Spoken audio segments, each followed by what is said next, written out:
Hello friends, welcome to Pavithra's kitchen. இன்னைக்கு நம்ம டேஸ்டியான சிக்கன் தம் பிரியாணி எப்படி பண்ணுறதுன்னு பார்க்கலாம். இன்னைக்கு நம்ம 1 kilo basmati rice 1 kilo chicken போட்டு பிரியாணி பண்ண போகிறோம். ஃபர்ஸ்ட் 1 கிலோ சிக்கன் எடுத்துட்டு அதில் 1 டேபிள் ஸ்பூன் அளவுக்கு மஞ்சள் தூள் ஆட் பண்ணிக்கோங்க. நெக்ஸ்ட் இது கூடவே 2 டேபிள் ஸ்பூன் அளவுக்கு ரெட் சில்லி பவுடர் ஆட் பண்ணிக்கோங்க.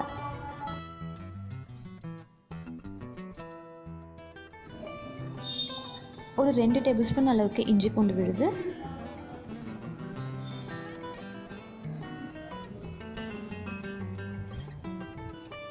தயிர் 1/2 கப்,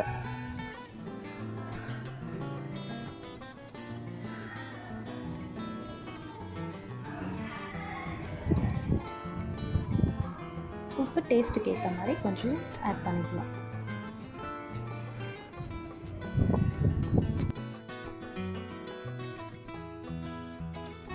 அண்ட் ஃபைனலாக இது கூட கொஞ்சம் புதினா இலையும் கொத்தமல்லி இலையும் சேர்த்து இதை நல்லா நம்ம பிசைஞ்சு வச்சுக்கலாம்.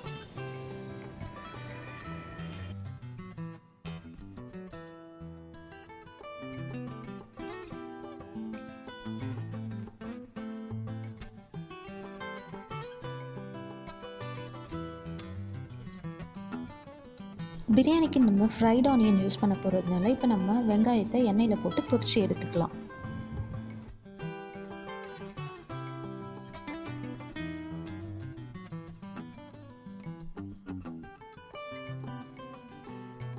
ஓகே, இப்போ அடுப்பு ரெடி ஆயாச்சு. இதில் ரப்பரா வச்சுட்டு தேவையான அளவு எண்ணெய் ஊற்றிக்கோங்க.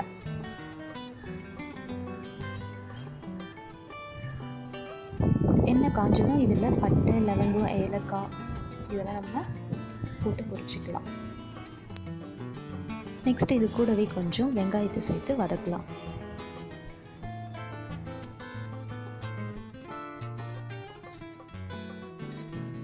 வெங்காயம் நல்லா வதங்கி முடிஞ்சதுன்னா இது கூட கொஞ்சம் இஞ்சி பூண்டு பேஸ்ட்டை ஆட் பண்ணிக்கலாம்.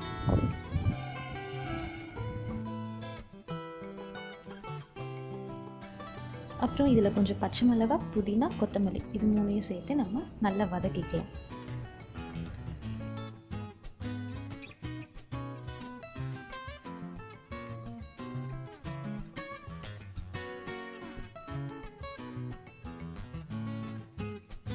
நெக்ஸ்ட் இதில் கொஞ்சம் சால்ட் ஆட் பண்ணிக்கலாம். நான் ஆல்ரெடி சிக்கனில் கொஞ்சம் சால்ட்டு சேர்த்துருக்கேன், ஸோ இப்போ கொஞ்சம் கம்மியாக தான் ஆட் பண்ணுறேன்.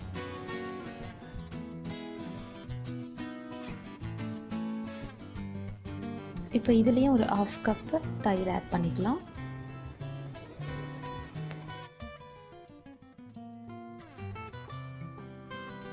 நெக்ஸ்ட் இது கூடவே கொஞ்சம் கரம் மசாலா, மஞ்சள் தூள், ரெட் சில்லி பவுடர் இது மூணுமே ஆட் பண்ண போகிறோம்.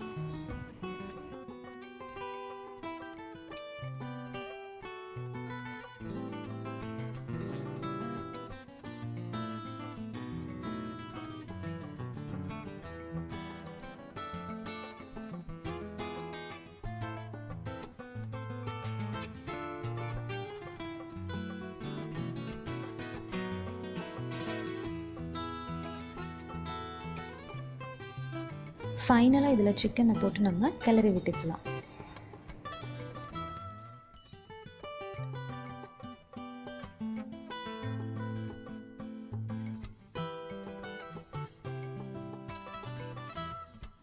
சிக்கனை நல்லா வதக்கி முடிச்சதும் இதில் நம்ம கொஞ்சம் தண்ணி ஆட் பண்ணிக்கலாம். மொத்தமாக இதில் 10 கிளாஸ் அளவுக்கு நான் தண்ணி ஆட் பண்ணியிருக்கேன்.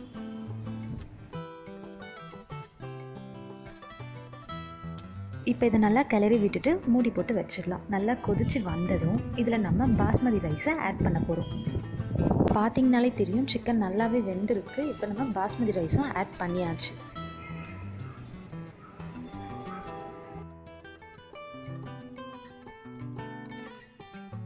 ஃபைனலாக இதில் கொஞ்சம் எலுமிச்சை சாறு, புதினா இலை, அப்புறம் கொஞ்சம் நம்ம பொரிச்சு வச்சுருந்த வெங்காயம் இது மூணையும் ஆட் பண்ணி கிளறி விட்டுக்கலாம்.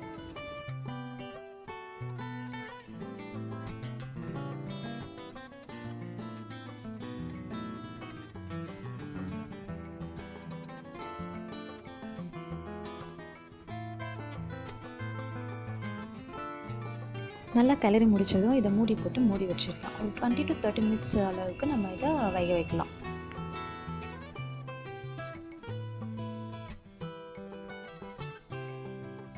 அவ்வளோதாங்க. இப்போ ஓப்பன் பண்ணி பார்த்தா டேஸ்டியான டம் பிரியாணி ரெடி. இந்த ரெசிபி உங்களுக்கு பிடிச்சிருந்தால் லைக் அண்ட் ஷேர் பண்ணுங்கள். மறக்காமல் நம்ம சேனலை சப்ஸ்கிரைப் பண்ணிடுங்க.